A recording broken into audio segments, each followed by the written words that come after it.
eu vou passar para a terceira pergunta, Mário Roberto.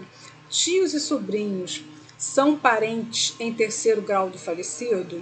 Eles herdam em igualdade de condições? Continuamos no mesmo problema. Tios e sobrinhos são parentes em terceiro grau do falecido. Pode ser que haja uma herança em que os herdeiros são tio e o sobrinho. No Código de 16 não havia essa distinção. Parentes no mesmo grau herdam em igualdade de condições. Então, tios e sobrinhos herdavam em igualdade de condições. Mas havia uma corrente que começou a tomar força, até que eu acho assim, absurdo, dizer assim, não, os sobrinhos são mais novos, eles podem aproveitar mais a herança. Então, os sobrinhos devem herdar em primeiro lugar e os tios em segundo, apesar de estarem no mesmo grau. Eu que só trabalho com inventário, eu vejo que morte não tem hora, não tem isso, eu sou mais novo do que o fulano, eu vou morrer depois dele. Não, morte não tem hora para ninguém. Então, não. Isso aí, dizer, não, os sobrinhos vão aproveitar mais tempo, pô, se o sobrinho morresse antes do tio, ele teria aproveitado muito menos tempo. Mas foi uma corrente que se formou no Código de 16 e uma corrente que começou a ter uma certa força, que o legislador, no Código de 2002, ele disse que o falecido, havendo filhos de irmãos, não havendo irmãos, mas havendo filhos de irmão, esses herdarão na frente dos tios. O legislador foi expresso em dizer que os filhos de irmão herdam na frente de tio. Então, se não houver irmão, mas houver filho de irmão e houver tio também, todos parentes de terceiro grau, o filho de irmão vai herdar na frente. Então, hoje em dia, até na classe dos colaterais, você tem essa forma de herdar. Primeiro os irmãos, né, depois os filhos de irmãos, depois os tios, apesar de estarem todos, os sobrinhos, apesar de estarem todos no mesmo grau, e aí depois vem os parentes em quarto grau. Os parentes em quarto grau não houve essa distinção de que os sobrinhos netos herdariam na frente dos tios avós. Apesar de ser, os sobrinhos netos vão ter muito mais tempo que os tios avós. Não, hoje em dia não, até é possível, porque aí a distância de idade é maior. Mas não, o legislador fez a distinção só entre tios e sobrinhos, ele não fez entre sobrinho neto e tio-avô. Ele poderia dizer, não, a mesma regra se aplica se é sobrinho neto e tio-avô. Sobrinho neto e tio-avô são parentes em quarto grau, então em quarto grau, em princípio, herdam por cabeça. Não é o problema que nós falamos, são exceções ao princípio dos graus, é o princípio de que as pessoas podem, da forma de suceder, herdam por cabeça. Que outra forma, e vem prevista aqui na seção dos colaterais também, é a herdar por representação. Né? E o Código diz que na falta de... na classe dos colaterais, as pessoas herdam ou por cabeça ou por direito de representação. E tem um artigo que diz que na linha de transversal, na linha colateral, só existe direito de representação para filho de irmão concorrendo com o irmão falecido. Isso é um ponto que eu ressalto muito nas aulas, né, porque na linha reta descendente, que existe o direito de representação, não existe limite. Né? Se faleceu o meu filho, faleceu um neto, filho do meu filho, o bisneto, meu bisneto, vai herdar a parte que cada um herdaria se vivo fosse. Mas na linha colateral, não. O legislador fez um limite. Como ele fez um limite de graus, ele fez um limite para o direito de representação. Só herda por representação filho de irmão concorrendo com o irmão do falecido. Digamos, se eu tenha 3 irmãos, A, B e C. Se o A faleceu antes de mim, os filhos dele vão herdar por representação concorrendo com os irmãos do falecido. São sobrinhos concorrendo com irmãos do falecido. Não sendo esse o caso, os mais próximos excluem os mais distantes. Se, digamos, assim, eu tenho 2 irmãos, meus 2 irmãos já são falecidos. Quando eu falecer, eu só tenho sobrinhos. Meus 2 irmãos, cada um tem 2 filhos.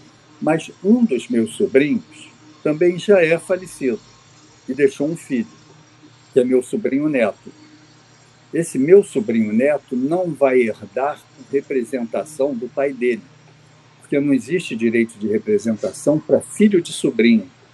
Só existe direito de representação para filho de irmão, concorrendo filho de irmão com irmão do falecido. Então, se não for esse o caso, não existe direito de representação. Os mais próximos excluem os mais remotos. Eu poderia ter 2 irmãos, um deles faleceu antes de mim, e esse meu irmão que faleceu antes de mim tem um filho também que também faleceu antes de mim. E esse meu sobrinho tem dois sobrinhos, 2 filhos lá, que são meus sobrinhos netos. O meu outro irmão tem sobrinho neto concorrendo com um irmão que está vivo. O sobrinho neto não vai herdar por representação.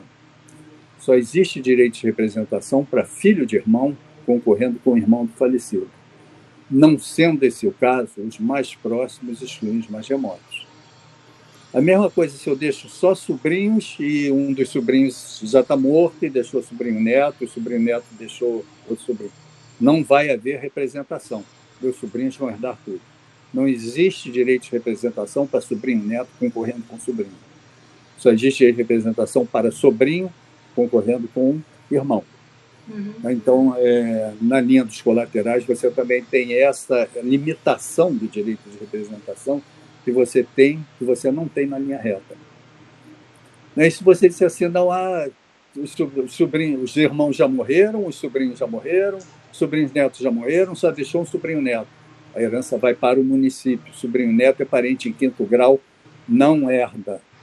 Colaterais em 5º grau não herdam. Então, você tem essa limitação também só nos graus, não só nos graus dos colaterais, mas também no direito de representação, quando só herdam filhos de irmãos concorrendo com irmãos do falecido. Não sendo esse o caso, os mais próximos excluem os mais distantes.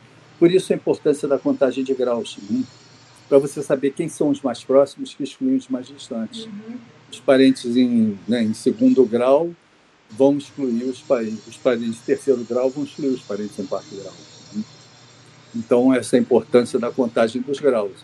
Não só para a linha colateral, mas para a linha também reta, descendente e ascendente.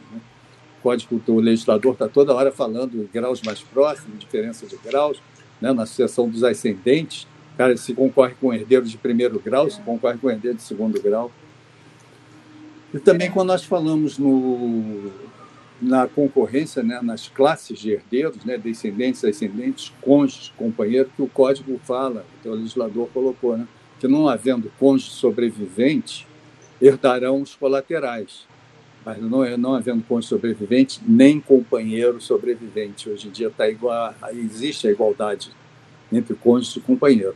Então, tem que também saber, porque se houver um companheiro sobrevivente, ele vai excluir os colaterais. Ele está em 3º lugar nas classes de sucessão, nas classes de herdeiros. Então, assim, a sucessão dos colaterais, ela que parece assim ser muito simples, assim, dizer, não tem, deixa tudo para os irmãos. Não, mas às vezes não tem um irmão, às vezes não tem irmãos, tem sobrinhos. Existe o direito de representação, existe o direito de representação para filhos de irmãos concorrendo com irmãos. Existe essa distinção entre irmãos unilaterais e bilaterais. E isso não ofende a Constituição. Não é concorrência de filhos, é concorrência de irmãos. O legislador pôde fazer essa distinção e quis fazer porque ele achou que existe um afeto maior entre os irmãos bilaterais do que os irmãos unilaterais. Isso também eu acho que não é por aí. O afeto existe. Até, às vezes, os amigos são mais próximos do que os irmãos. Então, essa distinção eu também acho que ela é irracional. Você achar que os unilaterais, os bilaterais são mais próximos só porque são filhos do mesmo pai e da mesma mãe, isso aí não... O afeto é que importa nisso aí. Em linhas gerais, mais ou menos, esses são os pontos mais importantes da sucessão dos colaterais. Ficando claro que eles podem ser excluídos da sucessão através de testamento, desde que não haja descendentes, ascendentes, nem cônjuge ou companheiro. Qualquer testamento, basta você fazer um testamento para excluí-los da sucessão. Isso está expresso no Código, que os colaterais podem ser excluídos da sucessão por testamento. As pessoas podem achar absurdos que você possa tirar um irmão da sucessão, mas o legislador permitiu isso. Não dá tanto valor assim aos colaterais. suas explicações, Mário Roberto, são tão encantadoras, né? Você consegue assim trazer todo o perfil, todas as frações, todas as informações dos parentes, né?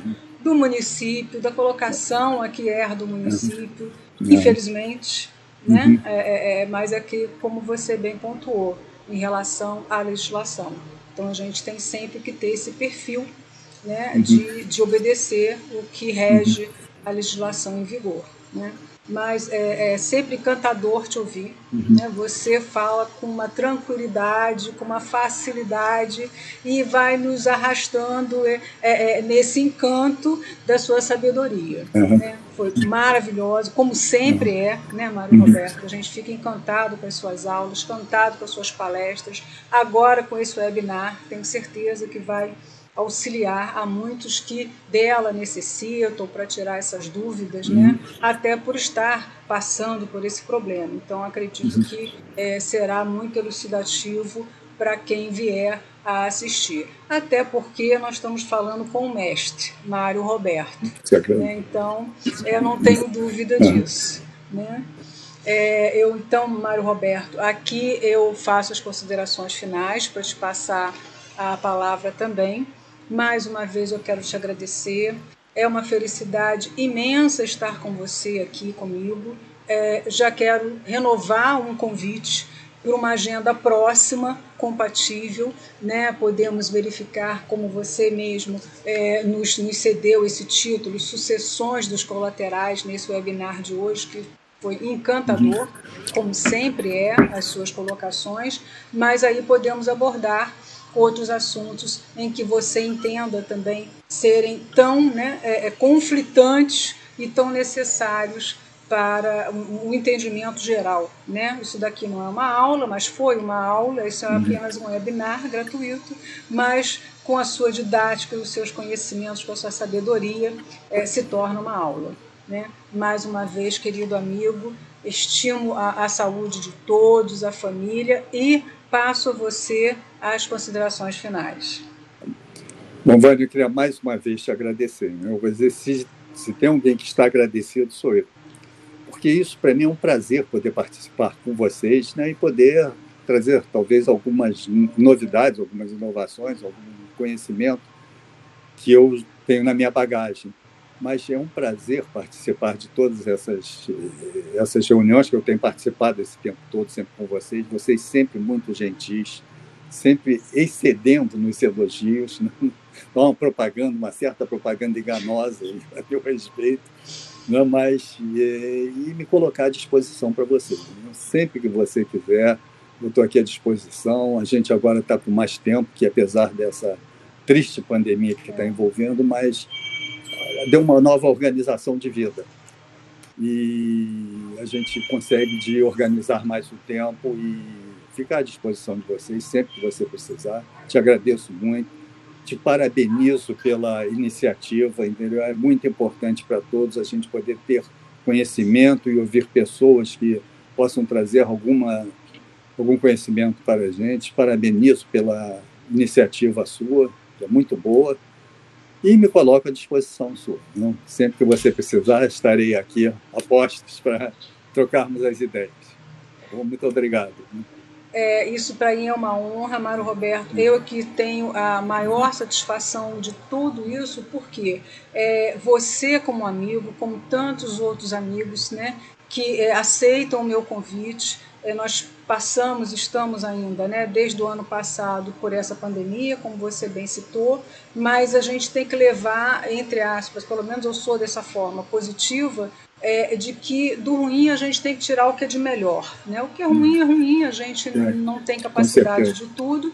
Né? Eu consegui abrir meu YouTube, que eu não tinha, era uma situação em que eu não conseguia arrumar um tempo e o projeto era totalmente outro, e foquei neste projeto que ainda mantenho e vou manter, de ter os amigos comigo, porque todos estamos distantes. Claro. Né? Então, ou seja, quem ganha mais sou eu, né? revendo vocês, estando com você, né? Um grande amigo, estima de uma enorme sabedoria, e esses anos todos, né, que estávamos convivendo pessoalmente, agora temos que conviver online. Então, temos que entender que é um novo momento, é o que nós podemos fazer, mas quem está recebendo o prêmio sou eu, viu, Mário Roberto, de poder estar com você aqui nesse momento, de receber mais essas suas sabedorias que são... você é o encantador, né, de Órfãos e Sucessões, eu sempre me repito em relação a isso não é de hoje, e muito feliz de você poder novamente aceitar o meu convite, que dentro em breve a gente acerta de novo as agendas, né, com um novo tema também palpitante, porque essa área é palpitante, quem não, né, passa por isso, ou próximo, ou amigos, ou conhecidos. Então, realmente, quem mais aqui sente satisfação por tudo isso sou eu, porque estou com vocês, podendo transmitir às pessoas informações, aquelas que mais carentes, inclusive, que não têm acesso, com maestria, né? Então, não tem melhor. Então, realmente, eu te agradeço mais uma vez, Mário Roberto. Aqui, então, me despeço, desejando saúde para você, para toda a sua família, que isso passe o mais rápido possível, né? A ciência está aí, mas que passe o mais rápido possível, todos nós possamos, dentro em breve, estar de novo pessoalmente, nas palestras, nos cursos, e com certeza nos seus cursos, né? Porque a gente sente muita falta disso, né? Então, um beijo grande no seu coração, um beijo grande em todos da família. Agradeço também a todos que estão aqui nos assistindo. Desejamos que tenha sido todas essas informações úteis a todos vocês. Mas com esse mestre, Dr. Mário Roberto Carvalho de Faria, eu não tenho dúvida que todos vocês vão estar muito bem contemplados com todas as colocações que ele nos formatou aqui. Então, até breve, amigo. Fica com Deus. Até a próxima. Até a próxima a todos. Obrigada. Até logo. Até logo.